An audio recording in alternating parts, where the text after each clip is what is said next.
Serious security breach outside of Fort Meade. It's a sprawling U.S. military installation in Maryland. It houses the NSA. One security officer has sustained some non-life-threatening injuries from this. The real problem with gate rammers, is it organized or is there some bigger plot involved? And apparently the two that tried to make their way into this complex, then they were dressed as women. One of those intruders dead, the other seriously injured. Fuller picture emerging this morning of Andreas Lubitz's health. The German prosecutor's office confirming to ABC News he did seek treatment for vision problems and alluding to medication he was taking for mental health issues. Overseas right now, negotiations over Iran's nuclear program are coming down to the wire. The U.S. and its 5 partner nations have until tomorrow night to reach an agreement. Iran is reportedly backing away from a deal to ship its stockpile of enriched uranium to Russia. A museum opening today in Boston dedicated to the late Senator Ted Kennedy. We live in a time of such great cynicism about all our institutions.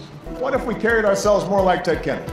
What if we worked to follow his example a little bit harder? A battle in Indiana, Republicans and Democrats squaring off today over a controversial new law that some say allows for discrimination.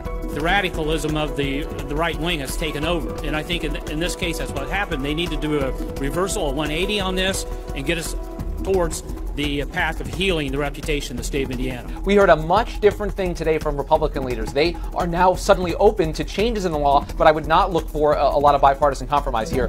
Resting their case, an emotional day for the jury as the prosecution in the Boston Marathon bombing trial calls their last witness. The testimony was so graphic. This little boy who stood just a little over 4 feet had not a single piece of his body that wasn't wounded or injured. Throughout it all, Jahar Tsarnaev just sat with his face on his fist, just kind of leaning forward, but he did not want to look at those photos. Computer went down for JetBlue. Now, they have 825 flights across the country, so passengers showing up to check in this morning could only do it manually. The airline has since apologized and says the system is, in fact, up and running. A boater off the coast of California saw a monster wave coming straight towards him and his friends. Freaked out, so he dives into the ocean. Happens to be a pro surfer and a Hollywood stuntman. His friends, though, they had a pretty good time making fun of him as they pulled him safely out of the water.